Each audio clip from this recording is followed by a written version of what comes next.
Адаттагыдай эле биз ден соолук бурчу телеберүүбүздү баштаганы турабыз. Бизден алыстабаңыздар. Бүгүнкү биздин коногубуз Абдылдаев Алмаз мырза, тиш дарыгери. Саламатсызбы? Саламатсызбы?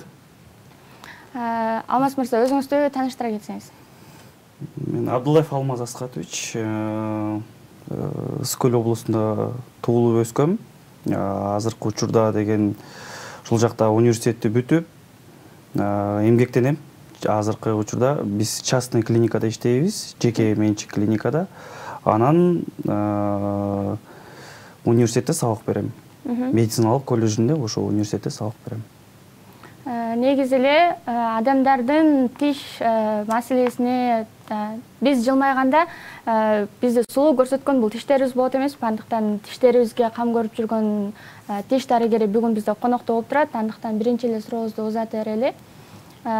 Көрүүчүлөрүбүзгө кеңешиңизди айта кетсеңиз, кантип тишке кам көрсө болот? Эми тишке кам көрүү аябай эле бул чоң эле маселе.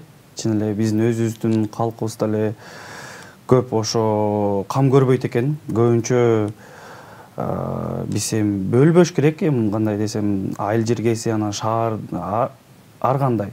Ошо өзүбүздүн Кыргызстаныбызда жана могу тиш дарыгерлерибиз жетишпейт көбүнчө жерлердин. Көбүнчөсү шаарга эле кетип иштеп кетишет, алыскы жерлерге кетишет. Анан бизде ушундай программалар бизде көбүрөөк болуп турса, элдер деле маалымат алып, тиштерге кандай кам көрүш керек, бизге ошондой нерселерди киргизип айтып турса, мектептен, ошол нерсенин баарын эле мектеп эмес эле ушу бала бакчадан баштасак деле жакшы болмок да. Анан кийин мектеп, анан ошол жактан айтса, үй бүлөдөн. Мисалы кичинекей балдар бар. Кичинекей балдарды 3 жашынан эле, 2,5 жаш, 3 жашынан эле үйрөтүш керек. Тишти кандай кам көрүү, бүт ошо ата-энесинен да. Мисалы бизге деле кичинекей бейтаптарыбыз келет, ошо кичинекей бейтаптарыбыз ата-энеси даярдаш керек кадимкидейчи. Бизге отурбайт, ыйлайт, анан кийин ошол себебинен ата-энеси кам көрүп, мындай үйрөтүп, кичине болсо да маалымат берсе, даярдаса, балдарыбыз жашынакай тиштери менен өсүп чоңоет да. Ошон үчүн бизге тиш бул, мисалы биз күлөбүз да, күлүп сүйлөгөндө ошондо тиш бул эң биринчи маселе деп коет экен да. Жанакы интернетте деле мемдер жүрбөйбү? Мисалы бул жакта кашы жок болсо деле биякча тиши бар, анан кийин күлгөндө кайсыл жагын сиз байкайсыз да? Байкаганда тишти байкайсыз. Вот ошондой эле да. Ошон үчүн тишке эң биринчи кам көрүш керек. Туура айтасыз. Ошол эле сиз айтып жаткан жаш балдар, жаш балдардын тиши ооруган учурларды көп кезиктиребиз. Ошолордун таттуу жегенинен болобу же башка дагы себептери болобу? Биз көбүнчө айтабыз, таттууну аз жеш керек деп. Себептери аябай эле көп деп айта албайм. Себептердин бири 3-4 себептери бар болуш керек да. Эми биринчи себеби мындай. Бул кичинекей балдарыбыз, бөбөктөрүбүзгө үйрөтпөгөндөн. Мисалы тишти кандай тазалаш керек, кандай щеткалар менен колдонуш керек, кандай пасталар бар. Азыркы пасталар мисалы бөлүнүп турат. Мисалы кичинекей балдардын пасталары бар, щеткалары менен кичинекей. Чоң кишилердики да өзүнчө бөлүнүп турат. Анан кийин кичинекей балдардыкы башкача кам көрүш керек да. Алардыкы мүлктөрү аябай жумшак болот. Анан кийин эми кичинекей балдар да, ошон үчүн алардын да тиштерин үйрөтүп баштаганда ондай тазалайсың, ондай кам көрөсүң деп, бул биринчи себептеринен деп саналат да. Ошон үчүн бөбөктөрүбүздү ата-энелерибизден башташыбыз керек. Ата-энебиз жакшылап үйрөтсө жакшы болот деп мен өзүм эсептейм да. Экинчиси бул генетикалык жагынан да. Генетикалык жагынан дегенде атасынан же апасынан берилиши мүмкүн. Же чоң атасынан тиштери аябай кальций жетишпегенден, көбүнчө биздин энелерибиз, мисалы ошо көбүнчө энелерибизден эметет да, мындай зависит от энелерден да. Анан ошо генетика жагы чын эле жакшылап каралса, тоже тиштери деле көпкө чыдап, жакшы кандай десем, бир 20-30 жыл 40 жылга чейин деле мындай тиштерибиз менен колдонуп жүрсөк болот, өзүбүздүн тишибиз менен. Бирок генетика деп коюп эле биз ошого деле шылталоп кылып коюп эле бизге өзүбүз кам көрүшүбүз керек, обязательно кам көрүш керек. Себеп дегенде азыр кальцийлер бар, ошо кальцийларды ичип стоматологко, тиш дарыгерге бир жылда 2 жолу барыш керек, караттырып көрүш керек. Мына биякта кандай болуп калды, курт жеп калдыбы, кандай тазалаш керек, эмне кылыш керек деп тиш дарыгерге барып турушубуз керек. Брекет боюнча азыркы учурда брекет системасын көбүбүз эле койдуруп калдык, тиши түзү деле, түз эмеси деле мода катары да коюп атышат. Бирок чындыгында ошол брекеттин пайдасы жана зыяндуу жагын айта кетсеңиз, ошол жөнүндө сөз кылсак. Азыркы учурда мен могу Инстаграмда көп көрүп атам, мондай рекламаларды, мондай биз брекетти мынчадан коебуз, тигиндей баасын коебуз деп мен айтпай эле коеюн, эми кандай ал докторлор экенинчи өзүңүздөр деле көрүп атсаңыздар керек. Бирок ошол себептен деле бул брекеттин башталышы аябай чоң да. Мисалы аябай оор илим деп койсок болот да. Бул тиштин бир бөлүкчөсү болот да. Мисалы стоматологдор, тиш дарыгерлер көпкө бөлүнөт. Мисалы тиш дарыгер болсо деле, бирок ал хирург, экинчиси болсо терапевт деп коет, үчүнчүсү детский стоматолог, мындай балдар стоматологдору, тиш дарыгери, төртүнчүсү имплант койгон имплантологдор. Мына узкий специальностьтер болсо, биздики жакшы болот деп ойлойм да. Бирок бул эң кыйыны, бул стоматология илиминде эң кыйыны аябай эле ушу ортодонтия деп коет, брекет койгондукун. Ошон үчүн айта кетерим, зыяны деле бар. Зыяны эми мисал кандай? Адам баласы брекет таккандан кийин мындай вес, мисалы адам кишине мындай толугураак болсо арыктап калат. Ошол зыянчылыгы, эң биринчи зыянчылыгы да. Пайдасы аябай көп. Пайдасы деле мисалы тиштери оңолот, оңдолот, жакшылап өзүнүн каалыгына келет да. Мисалы тиштери кыйшык болсо, ошо каалыгына келип калат. Пайдасы көбүрөөк деп айтсак болот аябай. Биз билишибизче, кээ бир стоматологдор ошол брекетти коюп жатканда 18 жашка чейинкилерге болбойт же 16 жашка чейинкилерге болбойт. Кээ бир стоматологдор жаш курагына карабай эле брекеттерди коюп беришет экен. Ал канчалык деңгээлде туура болот же чындыгында эле жашы жете электердин ден соолугуна зыянбы? Илгерки бизде мындай тиш дарыгерлери бар эмеспи? Советтер Союзунун убагында 14 жаштан келесиң деп мисалы айтчу эмес беле, 14-15 жаштан. Ошол учурда тиштердин бардыгы эле уже мындай кандай десем, тиштер полностью мындай эмне деп койчу эле, буларды деген полное формирование челюсти деп коет. Ошол убакта деген тиштердин бардыгы мындай постоянно тиштердин бардыгы өсүп калат да. Ошол учурдачы сүт тиштерге постоянно тиштери алмашылып, ошол учурда келет деп. Бирок азыркы учурда 9 жаштан деле кое берсе, баштап кое берсе болот. Ошол учурда уже постоянно тиштер өсүп калат. Андан эч зыянчылыгы жок. Биякта да бизде практикада айтып коет, все зависит от показания депчи. Мисалы уже показаниясында тиштердин бардыгы болсо, уже биз кое берсек болот. Бирок кээ бир учурларда койгонго болбойт. Бирок биз кандай десем 14-13 жаштан деле биз кое беребиз да бизчи. Бирок ошо показаниясына жараша. Ал эми биздин жашы өтүп калган чоң ата, чоң энелерибиз азыркы учурда каптама тиштерди кийип жүрүшөт экен. Ошол каптама тиштерди кантип туура тандап алышат өздөрүнө? Каптама тиштер булар ортопедия, стоматологиясынын эмесине кирет, илимине кирет. Ошол жакта деген каттама тиштер бул коронкалар болушу мүмкүн. Мисалы коронка деп коет, булар тажы да, мындай тиштин тажысы деп коет да. Коронкасы бул кандай түрлөрү болот? Мисалы темирден жасалгандар болот, металлический деп коет. Экинчиси металлокерамика дегендер бар. Анын үчүнчүсү циркониевый. Азыркы убакта жаңы коронкаларда буларчы мындай металлсыз, мындай жеңилирээк, аябай мындай прочный да. И жашы өтүп калганда көбүнчөсү эле бир 35, мындай 40-45, 50 жаштарында уже биздин калктагы элдерибиз келе баштайт. Элдерибиз келип ошол таңдайт. Кайсынысы жакшы деп бизден сурайт да. Биз баасына жараша айтабыз. Мына бул момча убакытка жетет, бул момдай коронкаларыбыз бул убакытка чейин жетет. Бир 10 жыл, может 5 жыл, 7 жыл болобу. Коронкаларыбыз аябай мындай сапаттуу жасагандар бар. Кээ бирлер сапаттуу эмес жасагандар бар. Мындай чайнап атса түшүп калышы мүмкүн. Ошон үчүн сапаттуу тиш дарыгерлерге барганды аябай эле калкым айткым келет да. Өзүбүздүн элибизгечи. Анан тишти жулдура бербеш керек. Жасай турган тиш болуп калса, жасаш керек да ал тиштичи. Мисалы, нервин алып, анан пломбасын коюп, ошон үчүн кээ бирлер мындай оору саля бар, жулдуруп салган. Жулуп салып, ордуна башка тиш. Анын ордуна башка тиш салганда ал кийме тиш болуп калып атпайбы? Кийме тиш болуп калса, бул кийме тиштин көбүнчө апаларыбыз, аталарыбыз, чоң аталарыбыз ошолор кийип калышат.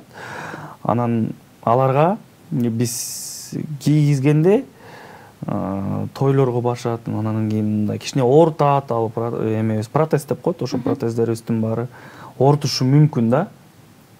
Анан көнгүчө көп убакыт өтөт, кээ бирлер көнбөй эле мүлктөрүм ооруп атат деп, анан алып салышат, кийбей коюшат. Ал учурда кийбей койсо, анда имплантация деген азыркы передовой технология менен ошондой имплантацияларды коюп калган да. Ошо имплантацияга барып койдуруп атышат азыр. Дагы бир суроом болсун. Акыркы учурларда мен интернет блогтарынан көрүп калдым. Эгерде биздин тиштерибиз кичинекей болсо, аны өстүрүүгө болот экен. Бул чындыгында эле мүмкүнбү? Кантип өстүрсө болот? Тиштер өзүбүздүн тишибиз кичинекей болсобу, өзүбүздүн тишибиз кичинекей болсо өстүрсө болот. Аны реставрация деп коет, орусча аталганда реставрация. Аны пломба менен өстүрсөк болот. Же коронка менен өстүрсөк болот, жанакындай. Кайра эле үстүнө кийгиз. Винир деп коет. Тиштин кичине үстүндө эмесин, эмальдарын кичине эле алынат и үстүнө керамикадан жасалган жанакы винирлерди биз чаптап коебуз. Ошондо анда өзүбүздүн тишибизди бир аз кыскартып, кайра үстүнө каптама тиш сыяктуу эле болуп калат, ооба, ошол да. Өзүбүздүн тиштерибизди дары аркылуу, майлар аркылуу өстүрө албайбыз, э? Дары аркылуу, майлар аркылуу өстүрө албайбыз. Андай биздин технология жетише элек болуш керек деп ойлойм да. Бирок интернет блогтарында жүрөт. Жана Жапонияда ушул дарыны ичсе тиштер чоңоёт, өсөт деген маалыматтарды көрүп жатабыз. Маалыматтарды көрүп жатабыз. Бирок бул нерсе биздин Кыргызстанга келе элек да. Ошо келгенде биз да колдоно баштайбыз деп үмүттөбүз. Бүтөбүз аябай эле. Азыркы учурда негизи адамдын оозунан жагымсыз жыттар чыгат эмеспи? Ошол жагымсыз жыттар тишке байланыштуу болобу? Эми жагымсыз жыттар тишти жуубагандыктан, тиш жуубагандыктан болот.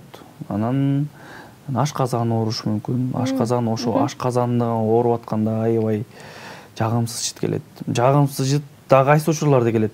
Адам баласы ачка болгондо, курсак ачканда, мындай тамак жебей калса, ошол учурларда да жагымсыз жыт чыга баштайт да. Ошол учурлар. Көбүнчө маселебиз ошо тиш эле, жагымсыз жыт.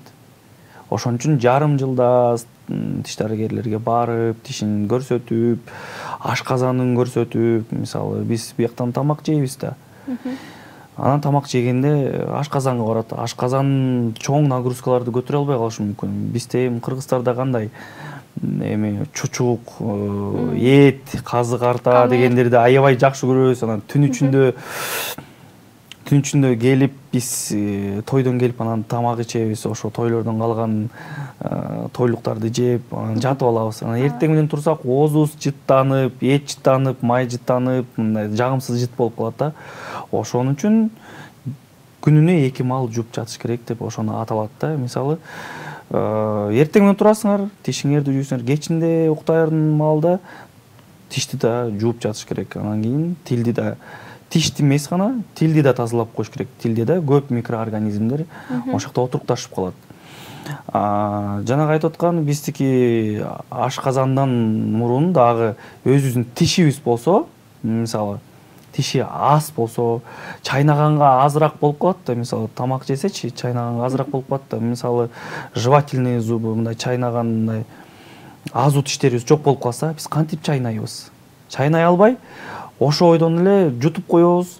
Ал биздин ашказаныбызга барат, ашканыбызга барып, ошоктон деген мондай комок болуп калат. Ошол жерден перип мындай ашказан көтөрө албай калат. Көтөрө албай калып, анан кийин араң переваривать этип түшүнө жатып алабыз. Анан кийин ашказаныбыз ошодон да ооруйт, анан ошодон да жагымсыз жыттар аябай көп келе баштайт да. Ошон үчүн мен бир эме берип кетет элем. Биздин көрүүчүлөргө кеңеш берип кетет элем. Тиш ооруп атса, кары өзүңөрдө отуруп кала бербей эле эмеге тиш дарыгерлерге кайрылып, тез-тезинен келип турса, өзүбүздүн тиштерибиз аябай жакшынакай болуп, ар кайсы жерге барганда күлүп жайнап тургандай. Биз кыргыздар качан гана бир жерибиз ооруп, аябай кыйналып калганда барат эмеспизби? Андыктан оорубаган учурда дагы барып көрсөтүп туруу керек экен, Жарым жылда, бир жылда 2 жолу барып көрсөтүп турса, консультация деп коет. Өзүнүн, мисалы көбүнчө биздин бейтаптарыбыздын өзүнүн стоматологдору бар, ошо тиш дарыгерлерибиз, ошо тиш дарыгерлерге барып көрсөтүп турушат. Мисалы менин да бейтаптарым бар, жарым жыл сайын келип көрсөтүп, өзлөрүнүн мындай караттырып турушат да. Каякта доктор кайсыл жакта эме болуп калыптыр, тишибиз бияк жакта кариес бар экенби, карап коюңуз деп. Анан ошол учурда келгенде жакшынакай болсо, кичине эле таштарын же кичине налет деп коет, ошол тиштин налеттон ошону полностью алып коебуз да. Анан жүрө берет. Анан кайра жарым жылдан кийин келет. Ошон үчүн консультацияга жана өзүңөрдүн докторлоруңарга кайрылганы унутпаңыздар, жарым жылда бир жолу. Ошондо жарым жылда бир жолу. Бир жылда 2 жолу көрсөтүп. Бир жылда 2 жолу көрүн койсо, эч нерсе болбойт. Норма. Менин акыркы суроолорумдун бири болсун. Адам негизи эле биз көрүүчүлөрүбүз, биз дарыгерлерге, стоматологдорго барбай туруп, кантип тиштерди агартууга болот? Агартууга аябай эле себептери көп. Ошо интернет магазиндер бар экен. Анан кийин элдик медицина деп коет экен. Анан ошол нерселерди көп көрүп калам о интернет булакчаларда. Бирок ошол нерселердин зыянчылыктары бар. Мисалы сиз билбейсиз да, интернет магазинден ал кайсыл жактан кандай болуп чыкканын, ал жакта башка аннотацияда башкача тилде жазылып турат. Сиз билбейсиз аны кандай колдон. Сүрөттө инструкциясы бар. Ошо инструкциясын карап эле жасай бересиңер. А бирок тишиңерге кандай зыян алып келип атканын силер билбей каласыңар да. Ошон үчүн тишиңизди бир нерсе кылып мындай агартам деген учурда өзүңүздүн докторуңузга барыңыз, кандай агартса болот, кандай кам көрсө болот депчи. Бирок кичине агартса болот, эми жанакы бизде сода бар эмес беле? Ошо сода менен деле кичине 2 жумада, 1 айда бир эле жолу акырын тиштериңерди жууп койсоңор, ошол нерсе менен деле кичине агарып калат. Бирок айтып кетерим, биздин стоматологдорго, дарыгерлерибизге барышыңыз, кайрылып турушуңуз керек. Кайрылып, ал жакта бизде өзүнүн отбеливающий аппараттар бар, өзүнүн под наблюдением врача. Ошол жакта отурасыңар, отбеливание кыласыңар. Тишиңиз апапакай, жакшынакай болуп, голливудский улыбка деп койчу эле, ошондой болуп кетесиңер. Түшүнүктүү. Урматтуу көрүүчүлөр, биздин эфирибиз соңуна келип жетти. Бардыгыңыздарды эгерде тишиңиздер менен маселеңиздер болуп жатса, биздин тиш дарыгерибиз Алмаз мырзага кайрылыңыздар деп сунуштайбыз. Албетте жардам бересиздер да?